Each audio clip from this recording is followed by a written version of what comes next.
welcome to another episode of Get Out of Rap. Today, I'm joined by Katie Davies, who is the Client Development Director at DDC OS. Good friends of mine, and Katie is awesome. Katie, thank you so much for coming on today. Thank you for having me. Very excited, of course. Yeah, we've chatted a few times and at some of your great events, DDC Discusses and other industry events. So I'm really looking forward to this. You're now at DDC. Um, where were you before? Where did this all start for you? Yeah, so I am 3 years in as of next month at DDC, which has obviously flown. And previous to that, I was, and before I had my son, he's just turned 6, I lived in New Zealand for 4 years. Lucky And that's you. where I was first introduced to the world of BPO.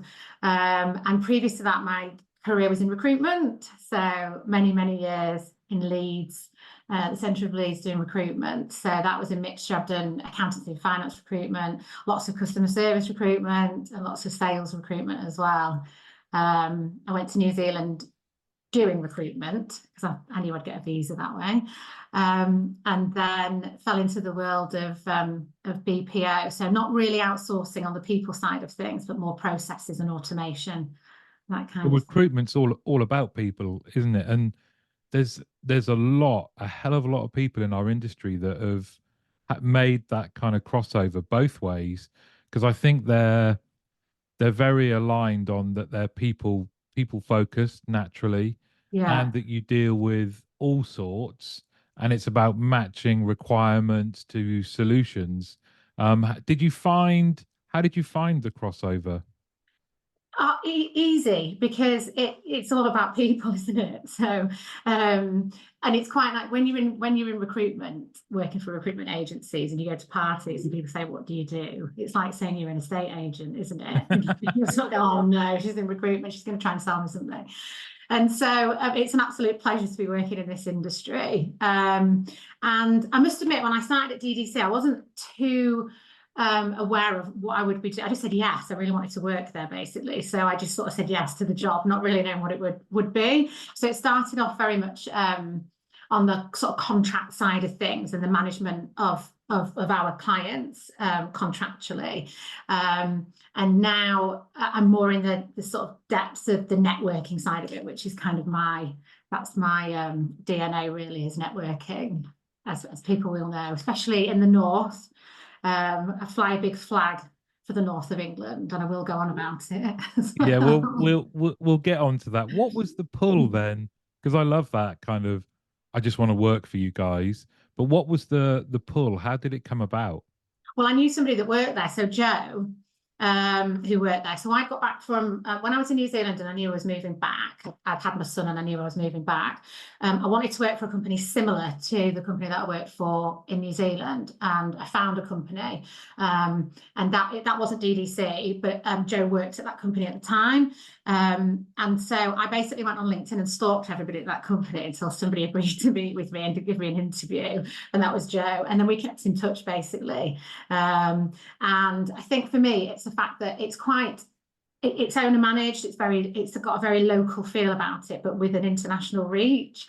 I didn't realize I would be traveling as much as I am, which I love as well. So I go to London quite a lot, but get to go to our Bosnia site a lot. And they're like, everyone is like, it's so cheesy, isn't it? But everyone is like family. And they will send messages for my son, and he likes to write to them, and we send them mini eggs. They don't have mini eggs, so I thought, they're What? absolutely missing out on that. And so my son writes to them in Bosnian and in Christmas cards and things like that. So yeah, it's lovely. It's really nice. That's brilliant. Well, Joe's been on this podcast. I've met Joe loads of times, Chrissy, of course, and I got to Yeah. spend some time with you guys and your team leaders. And yeah, it sounds cheesy, but I can say firsthand, everyone I've come into contact with at DDC says the same thing. Says that it's very much kind of you're all very connected and working together. And Jade, of course, Jade's been on. Um, it's like you're all in a cult. Well, Jade's my manager, so it's wicked. Yeah, it is. We are a bit of a, we're not a cult. You can't say I the C know, I'm word. joking. No, but we are. And do you know what? We can get we can get things done, which I love. So I've worked for really small businesses and I've worked for big corporates as well. And we're in the middle, which is quite nice. And so if you need something doing, you can get it done, and we can constantly move the parameters, which we do quite often. And that I like. Some people don't like that way of working, but that's my kind of way of working, really. Fitting things around what people need rather than having an off-the-shelf solution. Well, you're definitely an innovative organization, innovative people. And we're going to talk about something that you guys have done that I absolutely love, that's very, very different. But you mentioned something at the start that you like to fly the flag for the North, and this is a big passion of yours, isn't it? Yorkshire lass. It is, and anyone who has a big presence in the North will understand this. And I know it sounds like we're beating on the same drum, but there's so much focus on the South, and a lot of our events, especially our industry events, are in London, and rightly so for the majority of them, because that is obviously our capital city, and it's a wicked place to be.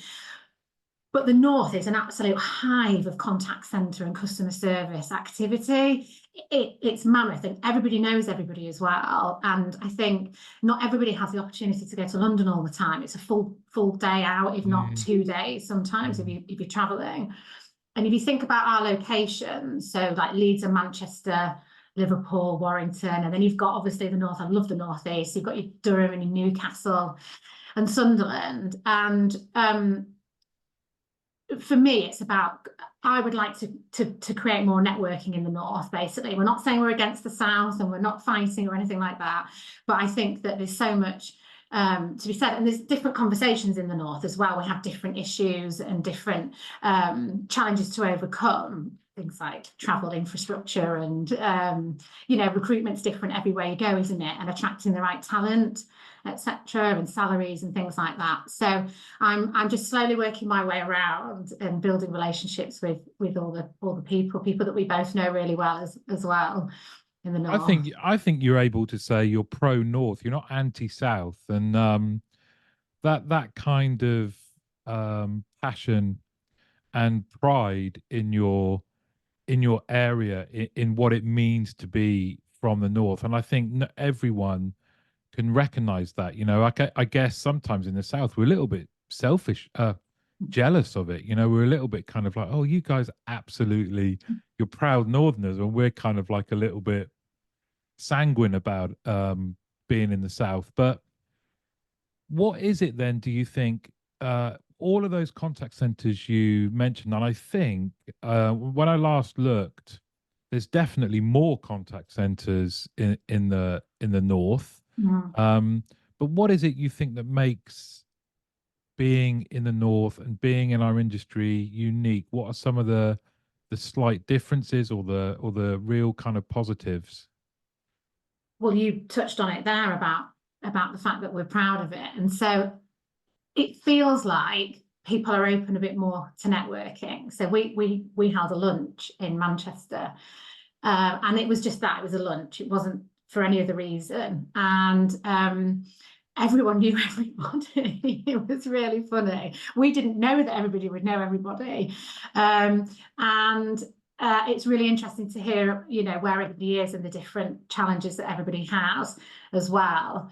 And I think that makes us as unique, and we want to. So if I heard about, I'm based near Leeds, and if I heard about an event in Sunderland, I would travel up to that event. It's not too tricky for me to do that. Same as if I wanted to go to Warrington. So it's a bit more accessible as well. And it really is. So I think Sunderland, for example, is now huge when it comes to contact centres. The salaries are shooting up. It's actually becoming quite a challenge for people there to keep up with the competition. But and if you look at studies as well about language, which fits in nicely with what we're going to talk about actually, but people do like a northern language, especially a Geordie language. Scottish is up there with languages that people like. So you know, people do take to Yeah. us quite well, I I think. I think back in the day, I'm pretty sure that a big consideration, a big factor of when first direct were kind of very prevalent in the media and things like that, but they spoke about it was a key consideration in where they started their first contact center was to utilize people with an accent that customers find trustworthy. I know it's funny, isn't it? Yeah. You say that, and because you know we employ all sorts of people with various accents, and we have a presence abroad as well. And yeah, I think it is something that some companies do base their decisions on. But I mean, I'm biased, but my best friend is a Geordie, so of course I'm really biased. Well, But I've I had the can. best nights out in Newcastle. No one can deny Well, that. yeah. And no matter where you are, people will talk to you. So you'll be sat at the table with your friend, and the table next to you will just start chatting to you. And that just doesn't, that was what New Zealand was like as well. You feel like you've got a sticker saying, be nice to me. That's just what it's like. But I have No, to say, though, people let always me joke, let don't they, Hugo about out. London. Sorry, you might have just seen I had to let Hugo out then. Oh, bless him. Don't let him wee on the floor. But no, people do joke about you can't smile at somebody else in London, but I don't think that. I find it if I smile at someone, they smile back. So it's And not you that bad. got and you guys, these type of get-togethers and making a conscious effort that you're going to do more in the north. And like you say, there's kind of lots of people know each other. But what do you gain from doing those type of events? Yeah, sure, it's awareness of the great stuff that you guys do and your capabilities. Mm. But what else do you come away from those events On a with? personal level, for Yeah. me, I'm still learning massively. I've only been at DDC for 3 years. And so there's some people in the industry who have been there since, ground level. And so I'm constantly learning, and I will ask, and I will be a bit cheeky and ask if I can come and see someone's site, or if somebody will tell me a bit more. So on a personal level, it's that knowledge and that Mm, I take away so much from everyone that's there. Obviously, on a business level, it's about brand awareness, and about people understanding who we are, because we're not a huge player in the outsourcing world. And I think that gives us a huge advantage as well. But it just means that we're not as well known as some of the bigger players. And so it's nice for us to be able to go to events and say, oh, we've never heard of you. Tell us a bit more. And I quite like that. I quite like that we've not yeah. we've not conquered completely yet, but we're on Yeah. route. It's nice to have that challenge, and it's also nice to be. You guys have like as you say, have an international presence, and you've definitely got some numbers, but you're also agile as well, right? That you're not moving a whole cruise liner around that might take 5 miles to turn slightly left. You can move and evolve and respond to your clients quickly. Um, we mentioned as well that these kind of events and how innovative you guys are. I've talked many times how much value I get from DDC Discusses. And for those of people that are listening or watching that don't know, well, what is DDC Discusses? I'll try and get this right. 'Cause I have a different version every time of what it is. But basically, in our industry, the most important element is conversation. It's communication and it's conversation. And there's a lot of people have a lot of opinions on it.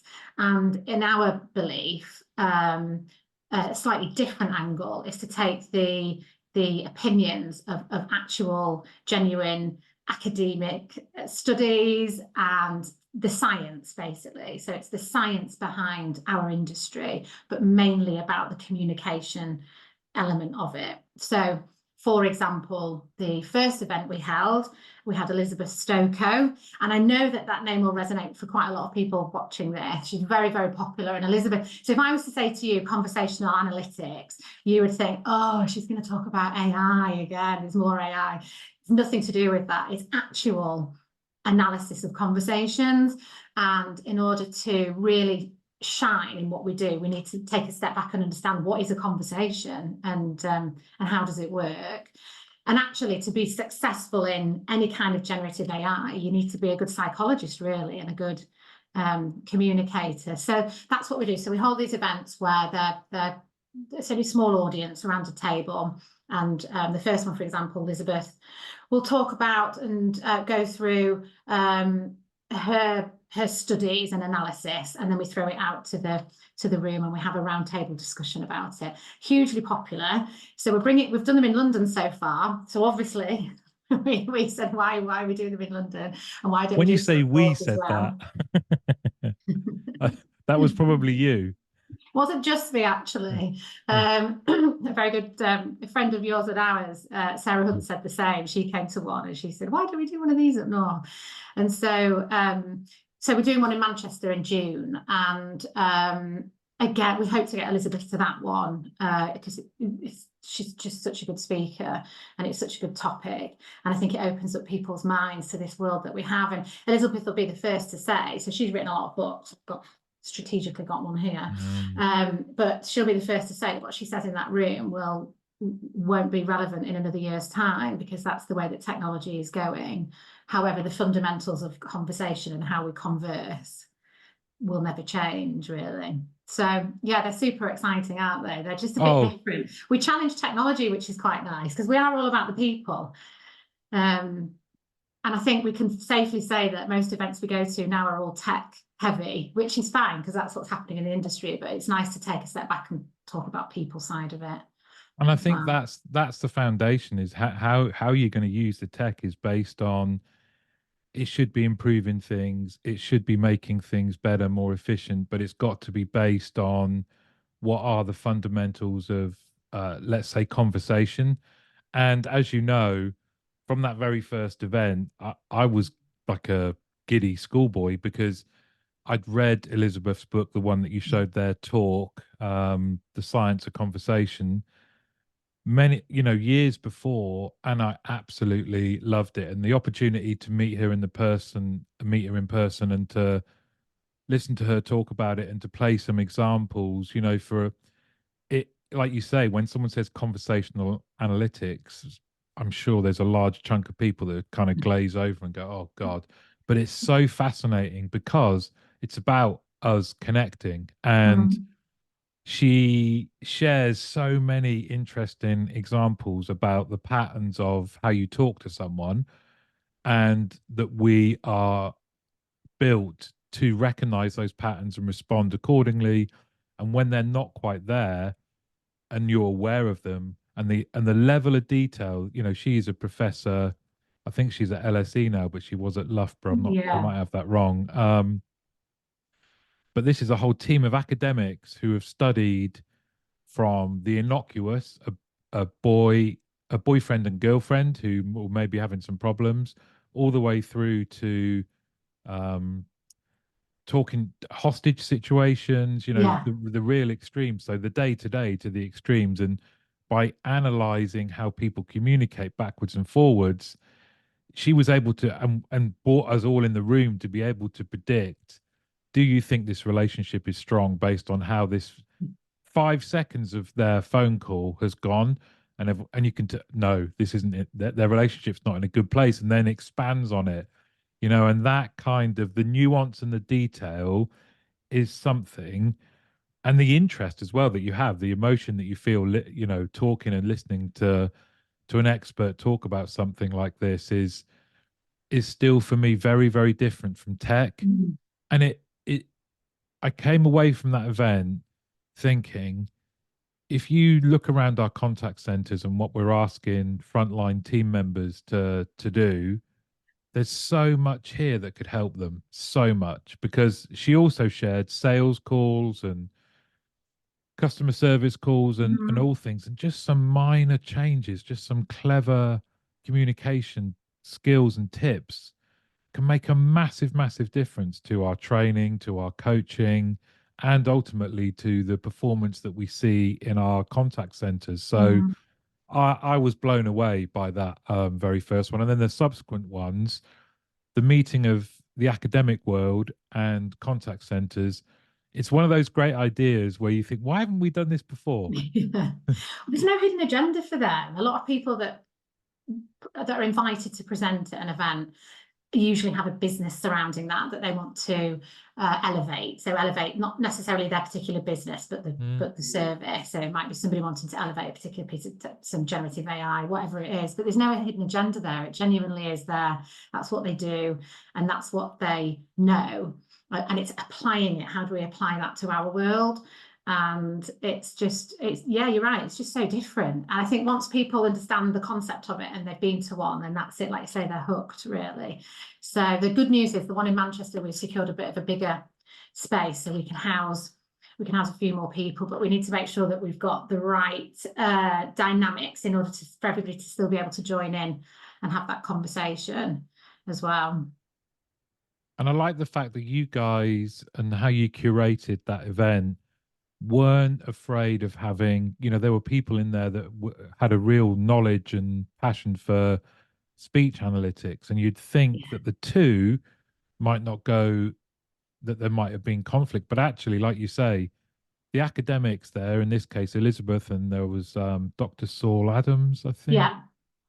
And there's been a Dr. Phoebe Asquith, but their passion is knowledge and sharing. And so there were some great conversations from tech people, and the people academics implementing new tech as well. Yeah. People that had spent months and months sort of reviewing the various tech that was out there. And it was it was good. It was nice that everyone could feel challenged, but also able to have their input as well. And when and where did you say it's happening? Yeah, so we've put aside Thursday, the 20th of June I'm saying this so slowly because we've really just confirmed it. It'll definitely be in Manchester. It's likely to be somewhere. So in London, we hold it at the British Library, so it's likely to be somewhere magnificent and sort of regal like that. That has some reference to academia, and we're hoping to get Elizabeth for it. We're just waiting to confirm, but if it's not Elizabeth, it'll be someone of with equal qualifications for discussions. So if anyone wants to find out more, we do have a DDC Discusses LinkedIn page actually that's purely dedicated to that. But yeah, just ping me on LinkedIn or whatever, because as I say, it's not a selling event for us. We don't get up and we don't talk about who we are. We don't say, we'll introduce the event and that's it. This is about every day is a learning day and a networking day. So yeah, and I think I was lucky enough to do some interviews with people afterwards as they were coming out, just a couple of minutes, and there was a common theme all the way through that everyone had been positively disturbed, that it was kind of unexpected in a positive way, and that it was something different. It was something different from, because there are great events in our industry, but this is something very, very different. Yeah. Well, thank you for saying that. You're a good promoter. You'll be there anyway. We'll save you the best seat. Well, there might be a restraining order, because I was with Elizabeth. I've read your book, and so many people have. The event, the lunch that we did in Manchester, so the first thing that we've done up north so far, which was in January. People there were halfway through the book or they'd read the book. So she's a popular person. And as well as DDC Discusses, what is it that you've got going on at the moment for yourself and also for DDC? Yeah, so we're going to continue doing more events in the north. So we've got Birmingham pinned. We do actually have an office in Birmingham, and we will be moving. So we're sort of moving around really. So Manchester's the focus. There'll be some events like DDC Discusses in Birmingham, definitely the northeast, if only to satisfy my own passion for the northeast. And it'll be a mixture of, we'll have some DDC Discusses events, which is the round table, as well as just networking, lunches, dinners, that kind of thing, really. yeah, and just continue down the road that we're going down at the moment. So um just growing our network really, which is what I enjoy. It's slowly um learning and understanding the industry. I think you're right. I think it's an undervalued focus and skill is the concept of networking, and some people poo-poo it. I don't know why, because anything that's good that's ever happened in my career has been in part or directly because of my network. and Mm. and, and you've mentioned something to me before. It's like you can still connect and converse with people that technically you're in competition with. Oh yeah, and you'd love it. It's the best. And I think what's really nice is you, especially this day and age when a lot of people work from home as well, you have your own opinion of what the industry is doing. Or for example, you think you're the only one, so a business might think they're the only one that's still struggling with whether hybrid working is the right way. And actually you get in a room with the people and you realize that's what everybody's talking about and everybody's worried about it. Or about everybody thinks as a business that all of the businesses are really far forward in technology, and then they get in a room with everybody else and realize everyone's right at the beginning of that journey, and you just feel better, don't you, to know that you're not doing it alone. And yeah, I meet all sorts of people from our competitors, and I love that though, because there's room for everybody out there really is, and we've all got something different to bring to the table. Definitely. Is that what came across at your last event then? Was it It was the hybrid work was a big topic. really? Yeah. So we had a lunch and we didn't have an agenda for this. We didn't have any topics. It was just to kind of meet people, like-minded people. And the topic soon quickly came onto hybrid working, because actually there was a business there that have never ever had to send their staff home, even in lockdown. They had the space to Wow. be able to bring people in, and they still haven't sent people home.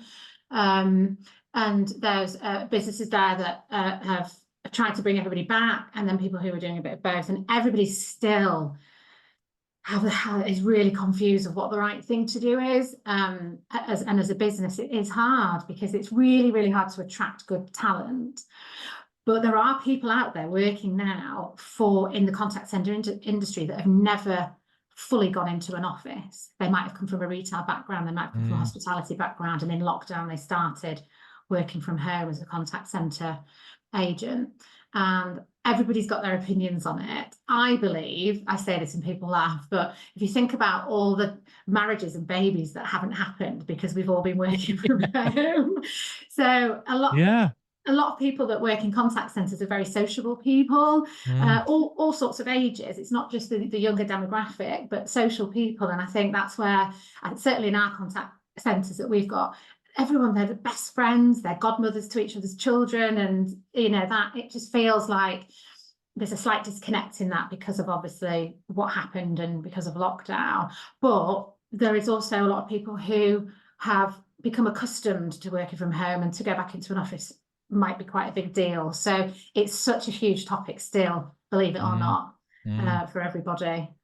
I think that's a really important consideration, actually, that sense of community outside of the actual moments that you're working, the communities that exist within the Venn diagram, if you like, of lots of overlapping things, all resonate from the contact center. So whether it is you're part of a sports team, a social group, or you get into the routine that you hang around with a bunch of people from all different departments, and you're always playing pool at a local pub on a Thursday night, and like you say, from that and that kind of being in close proximity with people leads to other relationships. And you're right, actually. I wonder what the impact will be when we look ahead years from now Mm. as to those kind of maybe unforeseen outcomes of where we're at, kind of from a hybrid point of view. And I love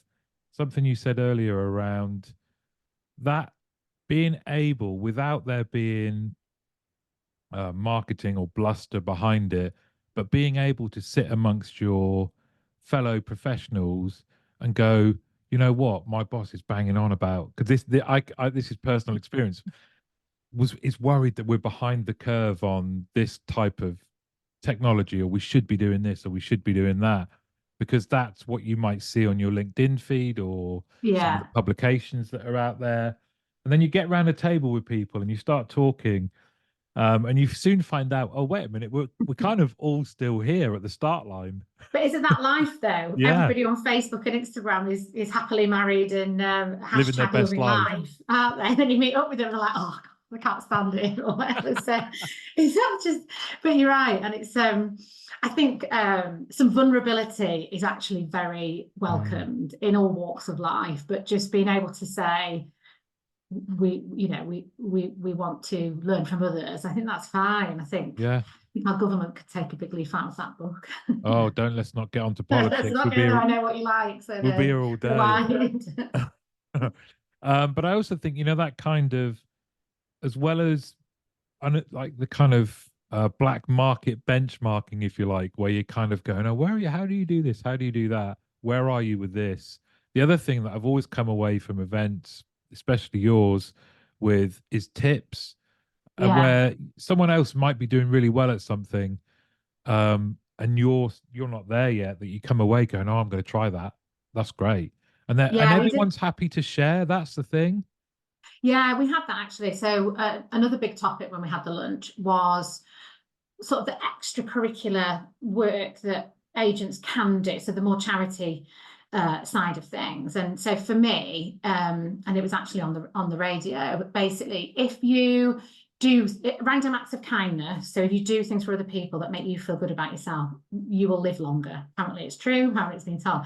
And I think that we need to be able to, and this was a big topic, give our agents the opportunity to be able to do random acts of kindness in their own worlds. So give them time to do that, whether it's seeing an elderly neighbour, whatever that is, but also in their contact centre world. So being able to offer a customer something. And I think everyone's not penny pinching, but trying to watch the the pennies and the pounds, but being able to give agents that free rein to help customers it massively improves their experience as an agent, but also massively improves the customer experience as well. I think there was one of the big coffee chains used to give their workers a £5 voucher every day to give to anybody. Wow. And so imagine how good that felt. So somebody would come to the till and order and they say, that's on me, you can have that. And they took that away and they said they were abusing it and giving it to their friends or whatever, which so what? It still makes them feel good. And I've been in the supermarket before and the one of those in the supermarket has given somebody some flowers that was clearly having a bad day. So they're obviously got a budget to do that. And I think that was a big topic as well. And everyone wanted to learn what other companies were doing in that space to try and understand. And it's really hard for a contact centre, isn't it? Because the person who's running that side of things would love to say to the agents, you've got a budget of this, you're allowed to give away, or you're allowed to give this much credit, that kind of thing. And then you've got Mr. and Mrs. Finance, as always, saying you're not allowed. But I think it's that was definitely a topic that people are interested in those kind of how can we enable agents to be able to deal with things from start to finish without having to ask. Well, that altruism creates feel good in so many. It's like a pebble in a lake, isn't it? Because it's also makes you feel good about the company you work for, and I truly believe this is like the future of work. Is there's nowhere that's measured more than contact centers, and those things. We measure everything, and we measure it because it's easy, and it's easy to equate a lot of things back to pounds and profit and all of those things. And I'm not saying forget Cost that. centers. Yeah, I'm not saying forget those, but that kind of the people side of things, and altruism especially, and giving people the opportunity, freedom, license, and agency to make a positive difference around them, and trust them that they'll make the right decisions with that freedom, I think is amazing. I love it. Yeah, and I think we need to stop worrying about people running these centres. We need to stop worrying about the capabilities of the agents to make those decisions, because these days, especially with technology, the types of issues that agents are dealing with on a daily basis are more complex than they've ever been. Technology is taking away the easy stuff. where's my order, all of that. And so agents are left with the tricky stuff, and that's going to be quite hard going on them all day, every day, just to deal with the tricky ticket items. So to be able to have that free reign, not free reign, is it? But to be able to have that freedom to make those decisions themselves. I mean, what's the worst that's going to happen? They're Exactly. like you said, constantly monitored. And so if they start giving away too much or start not quite reading it right, somebody will pick up on that anyway. I think it's about giving them a supportive space.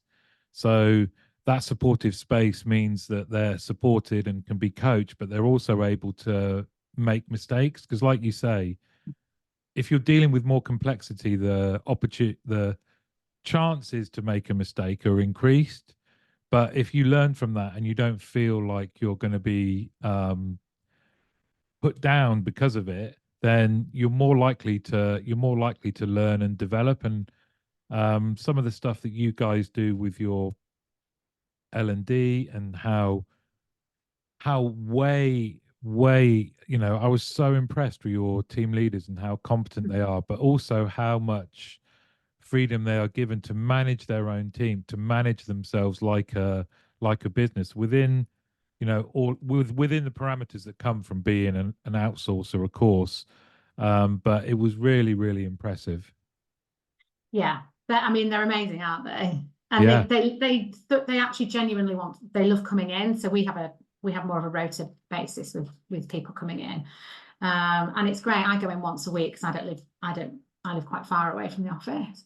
But they're so on the ball, and they're a community, definitely, of and they have a laugh.